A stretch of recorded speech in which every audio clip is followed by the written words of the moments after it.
میں سوچنے تک سے معذور ہو چکا تھا، میرے خیالات راکھ میں تبدیل ہو رہے تھے، باطن میں تخلیق کا چشمہ سوکھ چکا تھا، میں موت کے ساتھ رہ رہا تھا، میں موت کو چھو سکتا تھا، میں موت کی بو سونگھ سکتا تھا، میں موت کو دیکھ سکتا تھا۔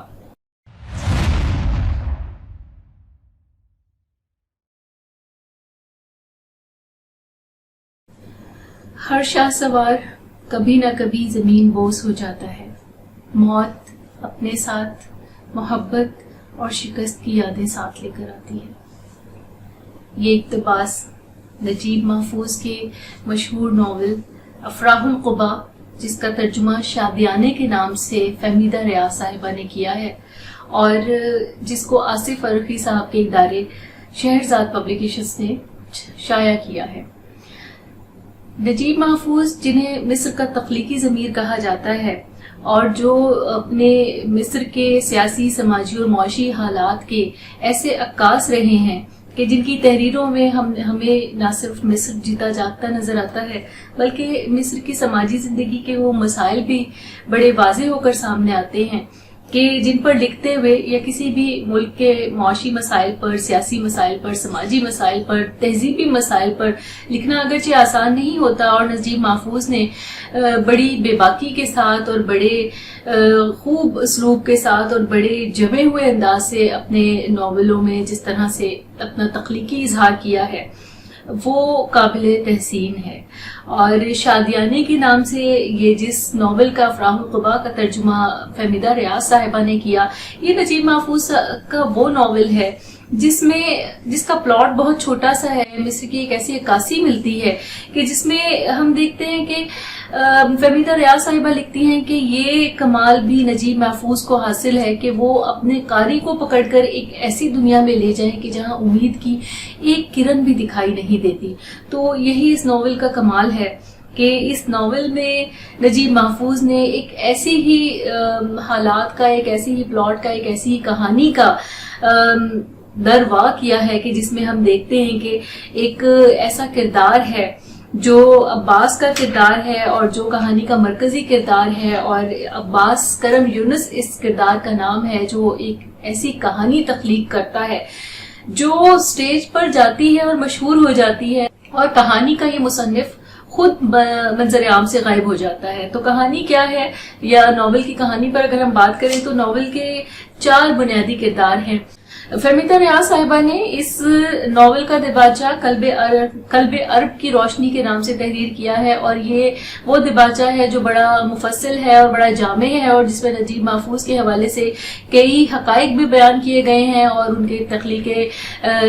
کے تخلیقات پر، ان کی تحریر پر، ان کے اسلوب پر اور ان کے افکار پر، خیالات پر کئی حوالوں سے بات چیت کی گئی ہے۔ اور اسی میں فہمیدہ ریاض صاحبہ بتاتی ہیں کہ کس طریقے سے نجیب محفوظ کو اپنے مصر کا تخلیقی ضمیر ہونے کی بنا پر اور بہت زیادہ بے باکانہ انداز سے اپنے معاشی مسائل پر لکھنے کی وجہ سے، اور مختلف متضاد قسم کے یا مختلف ایسے موضوعات جن پر قلم اٹھانا تھوڑا مشکل ہے یا پسند نہیں کیا جاتا، تو ان پر لکھنے کی وجہ سے معاشی ایک تنگ نظری کا سامنا بھی، معاشرتی تنگ نظری کا سامنا بھی کرنا پڑا، اور ساتھ ہی ساتھ ان پر قاتلانہ حملہ بھی ہوا جس میں ان کا ایک بازو زخمی ہوا، اور وہ انہیں ایسے مسائل سے بھی گزرنا پڑا جس میں ان پر بہت تنقید بھی ہوئی اور انہیں ناپسند بھی کیا گیا، لیکن پھر بھی وہ مصر کا ایک ایسا آئینہ بن گئے یا ایک ایسا تخلیقی ضمیر بن کر سامنے آئے کہ جنہیں پوری دنیا میں پسند کیا جانے لگا، یا پوری دنیا میں جنہوں نے اپنی شناخت بنائی۔ تاہم 1888 میں جب نجیب محفوظ کو نوبل پرائز دیا جاتا ہے تو نوبل انعام یافتہ یہ وہ ادیب ہیں جنہیں انعام ہی اس وجہ سے دیا گیا کہ وہ اپنے سماج پر کھل کر لکھتے ہیں اور اس پر کھل کر تنقید کرتے ہیں۔ کہا جاتا ہے کہ نجیب محفوظ کو یہ انعام نہ ملتا 1988 میں اگر وہ جمال ناصر کے بہت سخت قسم کے نقاد نہ ہوتے اور ان کی پالیسیوں پر یا ان کے احکامات پر بڑی سخت قسم کی تنقید نہ کرتے۔ تو بہرحال جب انہیں یہ انعام دیا گیا، ادب کا نوبل انعام دیا گیا، تو اس کو لینے وہ خود تو سویڈن نہیں گئے، لیکن انہوں نے جو اپنی تقریر لکھی اس نے ایک دنیا کو چونکا دیا، اور اس تقریر میں انہوں نے براہ راست عرب اسرائیل جنگ پر بھی تنقید کی، اور یورپی ممالک پر بھی تنقید کی، اسرائیل پر بھی تنقید کی، اور اسرائیل کو کہا کہ اسے جنگ یہ نہیں کرنی چاہیے۔ اور ان کی تقریر کا ایک حصہ ہے جو انہوں نے کہا کہ ہمارے مصائب کے تماشائی مت بنیے، اس دور کے رہنماؤں پر پورے کرۂ ارض کی ذمہ داری ہے۔ جنوبی افریقہ میں غلام بن جانے والوں کو بچائیے، افریقہ میں بھوکی انسانیت کو بچائیے، فلسطینیوں کو گولیوں اور تشدد سے بچائیے، اور اسرائیلیوں کو تو چاہیے کہ وہ اپنے عظیم روحانی ورثے کو داغدار ہونے سے بچائیں۔ تو بہرحال نجیب محفوظ ایک ایسے تخلیق کار ہیں جنہوں نے صرف اپنی ہی عرب معاشرت پر یا مصر کی معاشرت پر ہی نہیں تنقید کی، بلکہ انہوں نے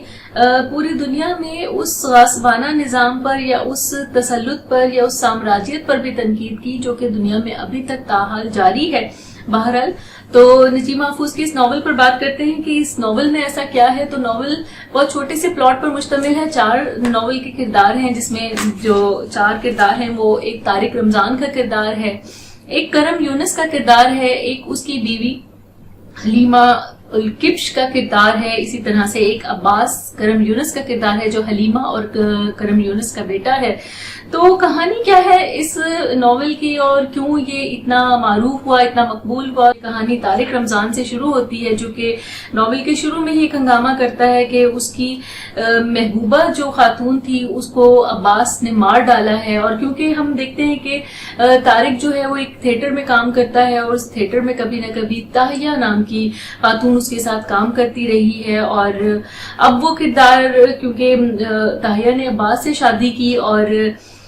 بعد میں وہ مر گئی اور اس کا جو بچہ ہوا وہ بھی مر گیا، تو ایک کہانی اب عباس جو ہے وہ کیونکہ ایک ڈرامہ نگار ہے اور وہ ایک ایسی کہانی لکھتا ہے کہ جس میں وہ دکھاتا ہے کہ کس طریقے سے اس کی عباس جو کہانی لکھتا ہے تو اس کہانی میں وہ دکھاتا ہے کہ کس طریقے سے اس کی بیوی مری، بلکہ اس کی بیوی مری نہیں تھی، اس نے اس کو خود مار ڈالا، اور نہ صرف اس کو مار ڈالا اپنے بچے کو بھی مار ڈالا، اور اس کی وجہ یہ ہے کہ اسے اپنی بیوی پر کچھ شک ہوا ہے، اور کچھ اس طریقے سے سماجی بہرہوی کے حوالے سے کچھ چیزیں اس پلاٹ میں ہم بار بار دیکھتے ہیں۔ لیکن اصل میں ہے کیا، یہ عرب کے یا مصر کے اسی سماج کی عکاسی ہے یا اسی سماج کے مسائل ہیں جو کہ وہاں کے لوگوں کے اندر موجود بھی ہیں اور جس کو وہ برا بھی سمجھتے ہیں، لیکن وہ ان تمام اخلاقی برائیوں میں خود مبتلا ہیں جن کو وہ براہ راست برا بھی کہتے ہیں اور جن کا پرچار بھی کرتے ہیں برا ہونے کا۔ تو بہرحال اس ناول میں ہم دیکھتے ہیں کہ اب خیر اور شر کا ایک جھگڑا ہے جو مستقل دکھائی دیتا ہے۔ ناول کا مرکزی کردار جو ہے جو ڈرامہ نگار ہے اور جو ایک ایسا ڈرامہ تخلیق بھی کر دیتا ہے جو بعد میں اسے شہرت کی بلندیوں پر لے جاتا ہے، ان تمام کرداروں کو مشہور کرا دیتا ہے، لیکن اصل میں وہ کہانی ہے کیا، وہ اس کی اپنی ذاتی زندگی کی کہانی ہے۔ اس کے ساتھ جو کچھ گزرتا ہے، وہ جن سماجی برائیوں میں اپنے باپ کو، اپنی ماں کو اور ان تمام لوگوں کو مبتلا دیکھتا ہے جو اس کے ارد گرد ہیں یا جن کی وجہ سے خیر اور شر کا ایک تصور اس کا بارہا خراب ہوتا ہے، ٹوٹتا ہے، بکھرتا ہے، اور وہ جب خیر کا مطلب جاننے کی کوشش کرتا ہے تب اس کا پالا اس شر کے ساتھ پڑتا ہے اور اسے پتہ چلتا ہے کہ خیر در حقیقت کہیں موجود نہیں ہے، اور پھر جب وہ شر کو دور کرنے کی کوشش کرتا ہے تو اسے پتہ چلتا ہے کہ یہ شر تو اس کے اپنے ارد گرد موجود ہے اور اس کے ماں باپ، اس کے عزیز، اس کے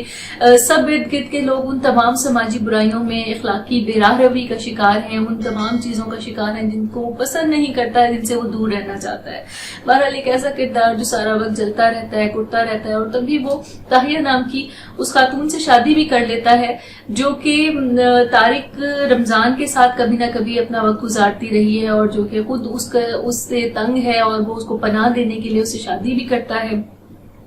لیکن اس کی بدقسمتی اس کے آڑے آتی ہے اور یہ خاتون جو ہے ایک بچے کے بعد زیادہ دیر تک زندہ نہیں رہ پاتی اور کچھ مسائل کا شکار ہو کر مر جاتی ہے۔ نہ صرف تایا مر جاتی ہے بلکہ اس کا نومولود بچہ جو ہے وہ جس نے ابھی زندگی کے چند ہی دن گزارے ہیں وہ بھی اپنی ماں کے ساتھ ہی کچھ دن بعد مر جاتا ہے۔ تو اب یہ کردار جس ذہنی اذیت سے گزرتا ہے اور جیسا کہ اس نے پناہ لینے کی کوشش کی ہوتی ہے ایک ایسی زندگی میں جو کہ اس سماج سے یا اس ماحول سے اسے علیحدہ رکھ سکے یا اسے دور رکھ سکے اور اسے دوبارہ اس ماحول میں جانا پڑنا ہے، تو وہ جس اذیت کا اور جس کرب کا شکار ہے اس سے بچنے کے لیے وہ اس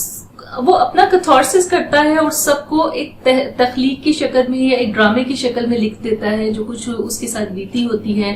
لیکن اس ڈرامے میں وہ کچھ تبدیلی ایسی کرتا ہے کہ وہ طاہرہ نام کی خاتون جو کہ طبعی موت کا شکار ہوتی ہے، اس میں وہ دکھاتا ہے کہ ان تمام حالات سے جو کہ اس کے ارد گرد چلتے رہے، ان تمام واقعات سے تنگ آ کر اس نے اپنی بیوی کا خود گلا گھونٹ دیا ہے، اور نہ صرف اس نے اپنی بیوی کو مار ڈالا ہے بلکہ اس نے اپنے بچے کو بھی مار ڈالا ہے. تو طارق رمضان جو کہ خود کو اس کا ہمیشہ رقیب سمجھتا رہا ہے، جب وہ یہ ڈرامہ پڑھتا ہے جو کہ اس ڈرامے میں اب ایک مرکزی کردار بھی ادا کر رہا ہے ناکام عاشق کا، تو وہ چلا اٹھتا ہے، چیخ اٹھتا ہے، اور وہ لوگوں کے سامنے اس کو برا بھلا بھی کہتا ہے اور اس کو قاتل بھی گردانتا ہے. اور یہ شخص جو کہ خود اب ایک ذہنی سکون کی تلاش میں ہے، جو کہ ایک ذہنی اذیت سے نجات چاہتا ہے، وہ وہاں سے چلا جاتا ہے. اور ناول میں ہم دیکھتے ہیں کہ یہ کردار جیسا کہ ڈرامے میں اپنا ایک اختتام تجویز کرتا ہے خودکشی کا، تو اسی طریقے سے اپنی حقیقی زندگی میں بھی وہ خودکشی کرنے کی کوشش کرتا ہے اور ایک رکا لکھ کر چھوڑ جاتا ہے جو کہ بعد میں اس کے گھر والوں کو ملتا ہے. ماں کا کردار ہے، باپ کا کردار ہے، اور پڑھنے والے کردار ہیں، پڑھنے والے مکالمات ہیں، اور کچھ حصے تو اتنے پیچیدہ ہیں اور اتنے مضطرب کر دینے والے ہیں کہ جو آپ کو دل گرفتگی کی کیفیت میں لے جاتے ہیں اور ایک شدید قسم کے کرب سے، ایک شدید قسم کی داخلی کیفیت سے دوچار کرتے ہیں. ناول بہرحال پڑھنے والا ہے، ناول کے بہت سے حصے ایسے ہیں جو قاری کو دلچسپی کے ساتھ روک لیتے ہیں. بہرحال کچھ اقتباس میں 2 اقتباس آپ کے ساتھ اس کی شیئر کروں گی، جس میں ایک جگہ پر وہ لکھتا ہے کہ اب یہ وہ کردار ہے جو کہ اس کہانی کا مصنف ہے اور مرکزی کردار ہے، تو وہ کس طریقے سے اپنی ایک کیفیت لکھ رہا ہے. تو وہ کہتا ہے کہ میں سوچنے تک سے معذور ہو چکا تھا، میرے خیالات راکھ میں تبدیل ہو رہے تھے، باطن میں تخلیق کا چشمہ سوکھ چکا تھا، میں موت کے ساتھ رہ رہا تھا، میں موت کو چھو سکتا تھا، میں موت کی بو سونگھ سکتا تھا، میں موت کو دیکھ سکتا تھا. تو موت کو دیکھنے کا یا بہت قریب سے موت کا ایک حقیقی عکس دیکھ لینا کیا ہوتا ہے، تو اس کو ایک تخلیقی شکل میں لے کر آنا، اس پر بہرحال نجیب محفوظ کو گرفت حاصل ہے. ایک اور آخری اقتباس میں آپ کے ساتھ شیئر کروں گی، اس کے بعد اس بات کو ہم ختم کریں گے، اختتام کی طرف لے کر جائیں گے. تو یہاں پر وہ لکھتے ہیں کہ وہ شخص ہے اور اس کے ساتھ جیسا کہ وہ اپنا اختتام تجویز کرتا ہے، تو بہرحال یہ تو آپ کو خود پڑھنا پڑے گا کہ کیا وہ اختتام ویسا ہوا یا نہیں ہوا. تاہم اس آخری حصے میں وہ اپنے بارے میں لکھتا ہے کہ امکانات ایک کے بعد ایک یوں روشن ہو رہے تھے جیسے بارش سے بھرے بوجھل بادل تلے اوپر امڈے چلے آ رہے ہوں. میرا رواں رواں زندگی سے مملو تھا، مشتاق تھا، زندگی کے لیے بے قرار تھا، اور اس سے کچھ فرق نہ پڑ سکتا تھا کہ میری جیب میں 1 درہم بھی نہیں تھا. دشمن میرے تعاقب میں تھے یا میں اپنے ساتھ صدمات کا ہار لیے جا رہا تھا. کمرے میں چھوڑا ہوا خودکشی کا رقعہ مجھے کافی دور نکل جانے کے بعد یاد آیا، لیکن اب بہت دیر ہو چکی تھی. تو بہرحال ناول ضرور پڑھیے. یہ ناول کسی بھی سماج کی داخلی کیفیات کا ایک عمدہ عکاس ہے اور ان تمام چیزوں کی گرفت کرتا ہے کہ جب ہم دوسروں کو خیر کا پرچار کرتے ہیں لیکن ہم خود اس خیر سے عاری ہوتے ہیں. تو بہرحال نجیب محفوظ کا یہ ناول نجیب محفوظ کی تخلیق کا ایک عمدہ اظہار ہے. بہت شکریہ.